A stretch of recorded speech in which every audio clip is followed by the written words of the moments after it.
সুনীল মুচকি হেসে বলল, তোমার মতো একটা বোন পেলে যে কেউ খুশি হবে। আমি বসে পড়লাম, আর সুনীল এসে বলল, প্রিয়া দিদি, তোমার মাথায় একটু তেল মালিশ করে দেব। আমি বললাম, না, আমার তেল মালিশের দরকার নেই। কিন্তু সে শোনেনি, নিজেই আমার চুলের ক্যাচার খুলে বলল, রাগ করো না, তোমার এই সুন্দর রেশমি চুলে তেল মালিশ করতে ইচ্ছা করছে। তখন বাবা মা কাজে চলে গিয়েছিল। এভাবেই সে আমার পাশে বসে মাথায় আলতো করে তেল দিয়ে মালিশ করতে লাগল। তারপর এই সুযোগে সে আমার সাথে, আমি প্রিয়া, আমার বয়স তখন 2 বছর। আমি দেখতে অনেক সুন্দর, গায়ের রং ফর্সা, একটু স্বাস্থ্যবান, তাই আমাকে আরও বেশি আকর্ষণীয় লাগে। আমি কলেজে গেলে সবাই আমার দিকে চেয়ে থাকে। আমার একটি মাত্র, অনেক আদরের ছোট ভাই আছে। আমি 2য় বর্ষের ছাত্রী, এবং তখন গ্রীষ্মের ছুটি শুরু হয়েছে। প্রতিবারের মতো এবারও কলেজ থেকে ছুটি পেয়েছিলাম। আজ ঘরের সব কাজ শেষ করে আমি বিছানায় একটু বিশ্রাম নিচ্ছিলাম। ক্লান্তির কারণে আমার মনে হচ্ছিল সারা শরীর ব্যথা হয়ে গেছে, আর আমি একটু আরাম খুঁজছিলাম।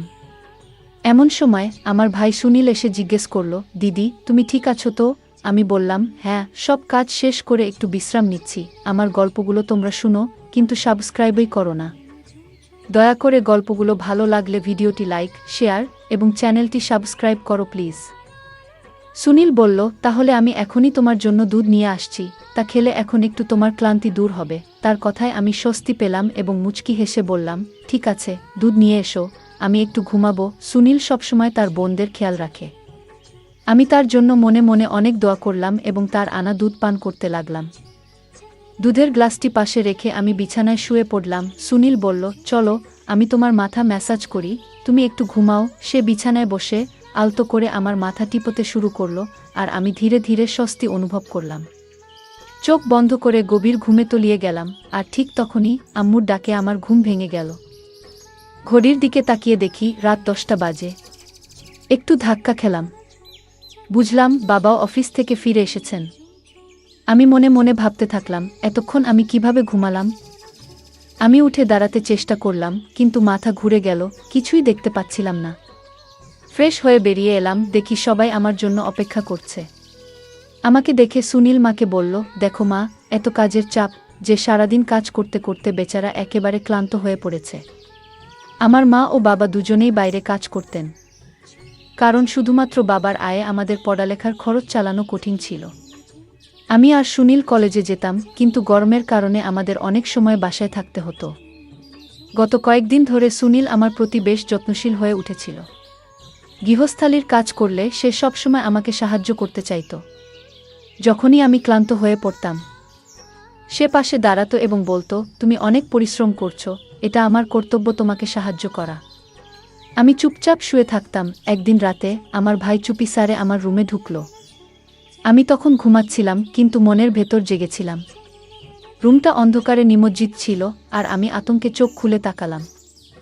ঘুমানোর আগে দরজাটা সামান্য খোলা রেখেছিলাম, কিন্তু যখন ঘুম ভাঙল তখন কেউ সেখানে ছিল না। নিজেই উঠে দরজা বন্ধ করে আবার শুয়ে পড়লাম, কিন্তু হঠাৎ করেই অনুভব করলাম যে কেউ আমার দিকে হাত বাড়ানোর চেষ্টা করছে। পিছনে ফিরে তাকালাম, কিন্তু কেউ ছিল না। একটু ভয় পেয়ে গেলাম। ঘরের আলো জ্বালিয়ে দরজা খুলে বাইরে তাকালাম, কিন্তু কাউকে দেখতে পেলাম না। আগে কখনো এমন কিছু ঘটেনি, তাই একটু অস্বস্তি লাগছিল। তৃষ্ণা পেয়ে রুম থেকে বেরিয়ে এলাম পানি খাওয়ার জন্য। তখনই সুনীলকে আমি দেখতে পাই। সুনীল আমাকে দেখে জিজ্ঞেস করল, তুমি কি এখনো জেগে আছো? কি হয়েছে? আমি বললাম, কিছু না, তৃষ্ণা পেয়েছিল তাই পানি খেতে এসেছি। সুনীল বলল, ভয় পেয়েছ নাকি? ভয় পেয়ে থাকলে বলো, আমি তোমার ঘরে ঘুমাই আজ। তুমি চাইলে আমি তোমার সাথে রুমে ঘুমাতে পারি। আমি তাকে বললাম, না, তোমার ঘুম নষ্ট করার দরকার নেই। কিন্তু সে বলল, তোমাকে একা রেখে যেতে পারবো না। অবশেষে আমি বিছানায় শুয়ে পড়লাম, আর সে আমার পাশে বসে বালিশটা ঠিক করে দিল। তারপর পাশের ছোপায় শুয়ে পড়ল। রাতে ঘুমানোর সময় মনে হচ্ছিল যেন কেউ আমার পাশে বসে আমাকে দেখছে, আমার মুখের কাছে হাত নাড়ছে, এবং এটা যেন একটা স্বপ্নের মতো। পরের দিন সকালে ঘুম থেকে উঠলাম, কিন্তু মনে হচ্ছিল কিছু অদ্ভুত। মেজাজও ঠিক ছিল না। তাই সুনীলের দিকে তাকিয়ে একটু বিচলিত হলাম। সুনীলকে বেশ হাসি খুশি দেখাচ্ছিল, যা আমার চিন্তার কারণ হয়ে দাঁড়ায়। আমি শরীরটা স্কার্ফ দিয়ে ঢেকে রেখেছিলাম। সুনীল মুচকি হেসে বলল, তোমার মতো একটা বোন পেলে যে কেউ খুশি হবে। আমি বসে পড়লাম আর সুনীল এসে বলল, প্রিয়া দিদি, তোমার মাথায় একটু তেল মালিশ করে দেব? আমি বললাম, না, আমার তেল মালিশের দরকার নেই। কিন্তু সে শোনেনি। নিজেই আমার চুলের ক্যাচার খুলে বলল, রাগ করো না, তোমার এই সুন্দর রেশমি চুলে তেল মালিশ করতে ইচ্ছা করছে। তখন বাবা মা কাজে চলে গিয়েছিল। এভাবেই সে আমার পাশে বসে মাথায় আলতো করে তেল দিয়ে মালিশ করতে লাগল। তুমি এত সুন্দর যে তোমাকে দেখলে সবসময় মনের মধ্যে একটা হাসি ফোটে।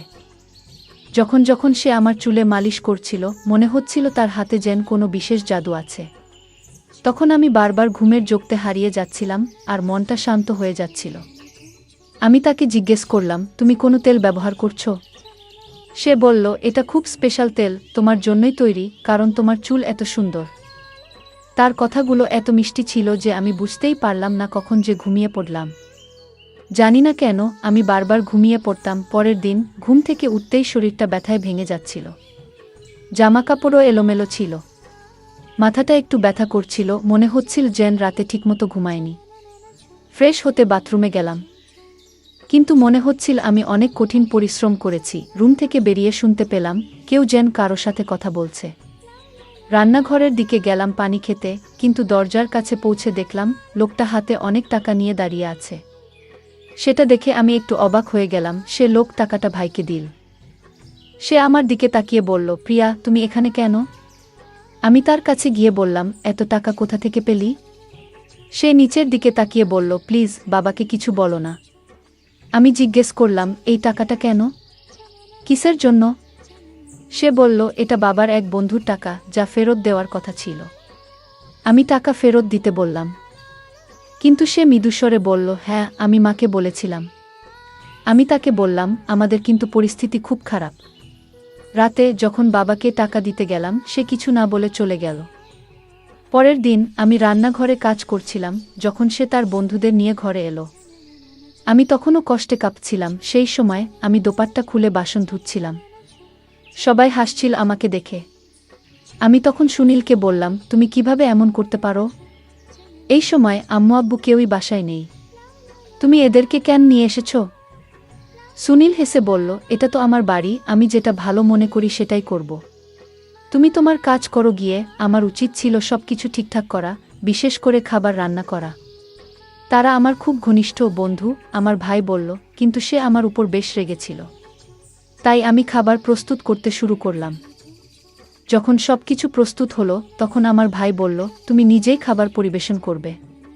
আমি অবাক হলাম, কারণ এত ছোট একটা ব্যাপার নিয়ে এতটা গুরুত্ব দেওয়া হলো। তার বন্ধুরা অদ্ভুতভাবে আমার দিকে তাকাচ্ছিল। মনে হচ্ছিল যেন আমাকে কিছু বলতে চায়। খাবার টেবিলে রেখে আমি রুমে চলে এলাম আর ভাবছিলাম, সে তো তার বন্ধু। আমি ভাবলাম তাকে আর হয়তো এ বাড়িতে দেখতে পাবো না। তারা চলে যাওয়ার পর ঠিক তখনই সে আমার রুমে এসে আমার গালে আলতো করে স্পর্শ করল এবং বলল, তুমি এত রাগ করছো কেন? তারা আর আসবে না। কিন্তু মা বাবাকে এই ব্যাপারে কিছু বলো না, প্লিজ। তার আচরণ আমাকে একটু বিরক্ত করছিল। কিন্তু তো আমি নিজের রুমে গিয়ে একটু শান্ত হওয়ার চেষ্টা করলাম। বিশ্রামের জন্য ঘুমিয়ে পড়লাম, কিন্তু হঠাৎ করে আমার পায়ে কারো স্পর্শ অনুভব করলাম। চমকে উঠে দেখি সুনীল আমার পা তার কোলে রেখেছে। সে মেসেজ করছিল। আমি তাকে থামানোর চেষ্টা করলাম, কিন্তু সে বলল, আমাকে মেসেজ করতে দাও। আমি তো তোমার যত্ন নিচ্ছি। মা বাবা তো সবসময় কাজে ব্যস্ত, তাই আমার সময় আছে তোমাকে দেখাশোনা করার। আমি ক্লান্ত ছিলাম, তাই সুনীলের হাতে মেসেজ নিতে নিতে ঘুমিয়ে পড়লাম, কারণ সারাদিন বাড়ির সব কাজ আমাকেই করতে হয়। এখন কলেজ ছুটি দেওয়ার পর আমাকেই বাড়ির সব কাজ করতে হয়। বাবা মা সবাই কাজে যায়, তাই বাড়ির সব দায়িত্ব আমার। যখন ঘুম ভাঙল, তখন মাথাটা ঘুরছিল আর বিছানার চাদর এলোমেলো হয়েছিল। একটা মৃদু পারফিউমের গন্ধ পাচ্ছিলাম, যা আমাকে আরও অস্বস্তিতে ফেল। আমি বিছানায় শুয়ে পড়লাম। মনে হচ্ছিল কেউ যেন রুমে উপস্থিত আছে এবং আমাকে জাগানোর চেষ্টা করছে। কিছুক্ষণ পর যখন চোখ খুললাম, দেখলাম বিছানায় শার্ট এবং পারফিউম পড়ে আছে। সবকিছুই যেন অদ্ভুত লাগছিল। আজকের দিনটা বেশ অস্বাভাবিক ছিল, কারণ আমি আর সুনীল ছাড়া বাড়িতে কেউ ছিল না। তারপর কি হলো? আমার শরীর বেশ ক্লান্ত এবং দুর্বল বোধ করছিল। আমার মুখের রং ফ্যাকাশে হয়ে যাচ্ছিল। আর সেই মুহূর্তে সুনীল আমার পাশে এসে দাঁড়িয়েছিল। আমি কোনোভাবে অজুহাত দেখিয়ে নিজেকে সরিয়ে নিয়েছিলাম, কিন্তু মনটা অদ্ভুত সব চিন্তায় ভরে উঠছিল। আমার এই অস্বাভাবিক অবস্থা দেখে মাও দুশ্চিন্তাগ্রস্ত হয়ে পড়েছিলেন, কারণ তিনি বুঝতে পারছিলেন না আমার মধ্যে এমন কী সমস্যা হচ্ছে। সেই রাতে আমি বারবার জেগে উঠছিলাম এবং পরের দিনও ভালোভাবে ঘুমাতে পারিনি। দিনের পর দিন আমি যেন আরও বেশি রোগা হয়ে যাচ্ছিলাম, আমার সৌন্দর্য যেন কমতে শুরু করেছিল। জানি না কেন আমার সাথে এমন কিছু হচ্ছে। বাবা মা যথারীতি তাদের কাজে গিয়েছিলেন, আর আমি নিজেও ডাক্তারের কাছে গেলাম। সেখানে আমি একটা বিস্ময়ে চমকে যাওয়ার মতো খবর পেলাম, আমি গর্ভবতী। কিন্তু তখনও ভাবছিলাম, এটা কিভাবে সম্ভব, আমার ভাই কিভাবে এতে জড়িত হতে পারে। তখন মনে পড়ল, সে আসলে আমার সৎ ভাই, মায়ের প্রথম বিয়ের সন্তান। সেই বিশ্বাসটি এতদিন আমার অজানা ছিল, যা আমাকে ভাবতে বাধ্য করেছিল। আমি তাকে নিজের ভাইয়ের মতো ভালোবেসেছিলাম। আমি তখন আমার রুমে একটি মোবাইল ক্যামেরা স্থাপন করলাম, কারণ পরিস্থিতি যাচাই করা খুব দরকার ছিল। সুনীল আবারও আমার কাছে এসে মাথায় তেল মালিশ করতে শুরু করল। আমি জেগে থাকার জন্য অনেক চেষ্টা করলাম, কিন্তু তেলের গন্ধে আমি অজ্ঞান হয়ে গেলাম। কিছুক্ষণ পর মা বাবা বাড়ি ফিরলেন, আর আমি ঘুম থেকে উঠলাম। কিন্তু ক্যামেরার রেকর্ডিং দেখে মনে হলো মাটি যেন সরে গেছে পায়ের নিচ থেকে। আমি জানতে পারলাম সুনীল তার কয়েকজন বন্ধুকে আমার রুমে এনে কিছু অশোভন কাজ করেছিল, যা আমার ধারণার বাইরে ছিল।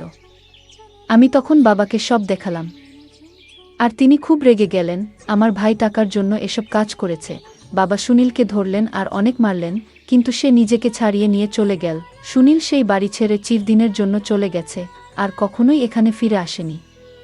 বাবা তাকে চিরদিনের জন্য চলে যেতে বাধ্য করেছেন, মা তাকে গ্রহণ করতে অস্বীকৃতি জানালেন। এখন আমার পেটে শিশুটি বেড়ে উঠছে, তাই আমি এই বাচ্চাটি নষ্ট করে ফেলি, কারণ এর বাবাকে আমি জানতাম না। পৃথিবীতে এলে আমি তাকে কি পরিচয় দেব? তাই আমি এই কাজটি করতে বাধ্য হই। সে আমার জীবনে প্রবেশ করেছিল অন্যায়ভাবে, তবে সুনীল আমার জীবনে যে দুঃস্বপ্ন নিয়ে এসেছিল তা আমি কখনোই ভুলতে পারব না। সতর্কবার্তা: যখন আপনি নিজের পরিবারের সদস্যদের কাছাকাছি রাখেন, তখন তাদের নিরাপত্তা নিয়ে সর্বদা সচেতন থাকুন। কোনো যুবতী মেয়েকে কখনো এমন ব্যক্তির কাছাকাছি যেতে দেবেন না, যার মনোভাব সন্দেহজনক। সমাজে এমন কিছু মানুষ থাকে, যারা সর্বদা সুযোগের সন্ধানে থাকে, আর আপনার মেয়ের সুরক্ষার জন্য আপনাকে সতর্ক থাকতে হবে। আপনার সন্তানদের প্রতি আপনার দায়িত্ব এবং যত্নে কখনো উদাসীন হবেন না। আমার বাবা মা নিজেদের জীবনের তাগিদে এতটাই ব্যস্ত হয়ে পড়েছিলেন যে তারা আমার সৎ ভাইয়ের সাথে আমাকে একা রেখে দিয়েছিলেন, আর আমি তাকে আমার বিশ্বাসযোগ্য বন্ধু ভেবেছিলাম। কিন্তু সময়ের সাথে সাথে বুঝতে পারলাম, নিজের ও পরিবারের সুরক্ষাই সবচেয়ে গুরুত্বপূর্ণ। গল্পটা কেমন লাগলো জানাতে ভুলবে না। আরও মজার মজার রোমান্টিক গল্প শুনতে চাইলে ভিডিওটি লাইক, শেয়ার এবং চ্যানেলটি সাবস্ক্রাইব করতে ভুলবে না। বেল আইকনটি ক্লিক করো নতুন আপডেট পেতে। ধন্যবাদ।